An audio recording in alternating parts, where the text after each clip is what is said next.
Hello, I'm Avery Fair, and this is my second image analysis for AST 132, Religions of China.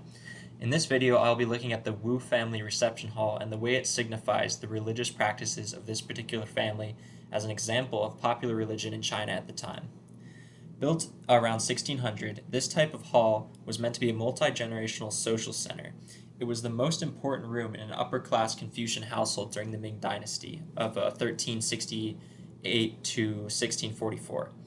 It was used for a wide variety of purposes in Chinese social and spiritual life, with one of its most important functions being ancestor worship. On the back wall, one can see the honored ancestor who offerings would be presented to and whose accomplishments would be celebrated. These accomplishments would be mostly moral and intellectual, as these were the values of upper-class Confucian homes during the late Ming Dynasty. Rituals to honor the ancestors were carried out in a series of highly regimented steps that are detailed in Chu Ci's Family Rituals, a text meant to instruct the upper-middle-class Confucian household. These rituals consisted of invoking the spirits, various offerings of food and drink, and usually finished with the congregation of family members eating the leftovers. The table in front of the images of the ancestors is where food would be placed and incense lit.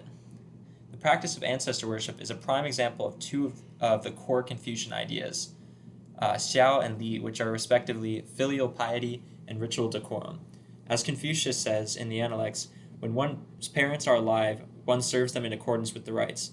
When they are dead, one buries them in accordance with the rites and sacrifices to them in accordance with the rites.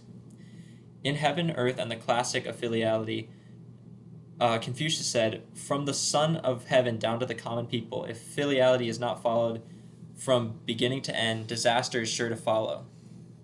These ritual offerings serve several purposes.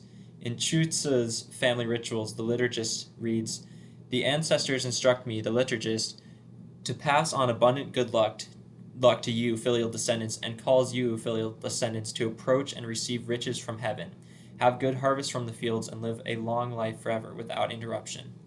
Ancestors were thought to have the ability to influence the lives of their descendants, and gaining their goodwill was required if one expected good fortune and success for the lineage. As was discussed in the Rational Character of Local Religion text, in China, lineage functioned as a political or corporate unit with the goal of becoming the dominant unit in the area. As was mentioned in the preface to the Family Rituals, a second objective of rituals and events held in this type of central hall was to maintain closeness and the hierarchical roles in the family. Chinese ancestor worship was not only the main prosperity of the living, it also had a cosmological aspect which was to ensure the proper return of the ancestor's soul to its origins after death. In Heaven, Earth, and the classic of filiality, Confucius said, "Filiality is the ordering principle of heaven, the rightness of the earth, and the norm of human conduct. This ordering of heaven and earth is what people should follow, illumined by the brightness of heaven and benefited by the resources of the earth. All under heaven are thus harmonized." This idea of a principle of heaven and following this principle to achieve harmony matches closely with Buddhist and Taoist cosmological beliefs. As Dr. Ritchie spoke about in his presentation, during the Song Dynasty of 960 to 1279, Confucianism saw a remodeling where Taoist ideas such as qi and Buddhist meditation were integrated. Zhu Xi also exerted his influence by making manuals to allow rituals such as ancestor worship to be more accessible to the middle to upper class Confucian household. In Dr. Ritchie's presentation on Buddhism, he said of the periods after the Yuan dynasty of 1271 to 1368, "Post-Yuan dynasties officially embraced Confucianism while fostering a popular culture of interreligious syncretism. As this room was from a Ming dynasty house, it is likely that this new Confucianism, with elements of Buddhism and Taoism, was practiced." Stein wrote about how the concept of soul dispersing and reconstituting to be reborn in the cycle of samsara, the wheel of birth and death, was taken from Buddhism and integrated into Chinese popular religion. As Lao Tzu said, "If one has the way, even if one dies, one's soul goes to an abode of happiness. If one does not have the way, then when one is dead, one's soul suffers misfortune." Fortunately, there were processes in Buddhism where a family could attempt to avert this misfortune. Stein wrote, "Family members and Buddhist monks are usually expected to pray or chant for the soul of the dead person, hoping that it successfully experiences good rebirth. If the ancestors are not honored, remembered, and given offerings, there is the chance that they could turn into hungry ghosts and be forced to dwell in the Hell Realm, the Buddhist Hell Realm. Ancestor worship takes on an even more central role of Chinese life during Ghost Month, which is the 7th month of the Chinese lunar calendar. During this month, hell is open to the realm of humans, and hungry ghosts are able to freely roam among the living. On the 15th day of that month, the Ghost Festival takes place. The origins of this festival come from a Mahayana Buddhist scripture called the Ulambana Sutra. Despite having Buddhist origins, during this festival, both Taoist and Buddhist practitioners participate in rituals to appease the ghosts, and ancestral offerings are increased. This festival has been fully integrated into Chinese popular religion as it supports the practice of Confucian filial piety and can be understood from the Taoist perspective of yin, yang, and alignment with the Tao. As was written in the 5 Sentiments of Gratitude, Taoists, like their Buddhist counterparts, had found ritual means to accommodate the pervasive need in Chinese society to extend filial devotion beyond the grave. Also written was that Taoists adopted some of the ethical categories and imagery of Buddhist karmic belief regarding the salvation of both practitioners and their ancestors.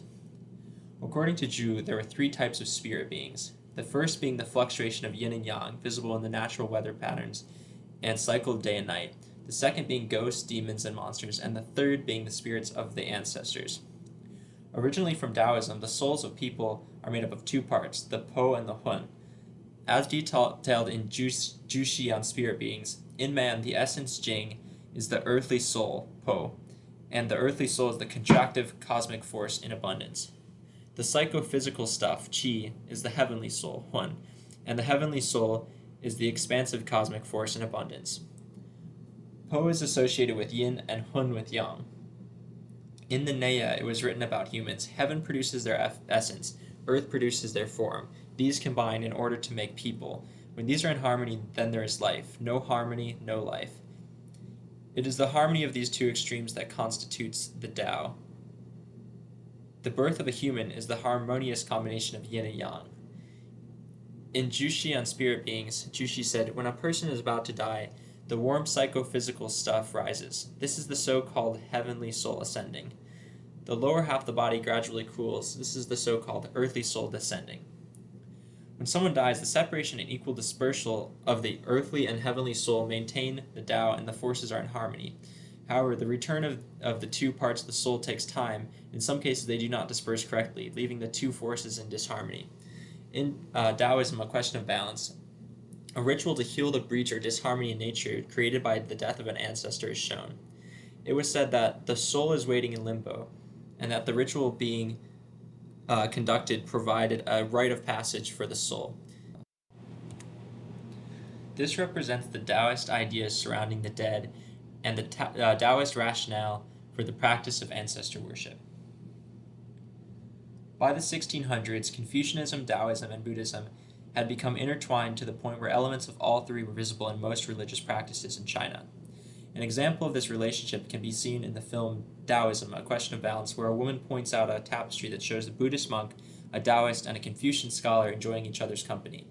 This type of relationship is also evident in the rituals of ancestor worship that would likely take place in a reception hall like this.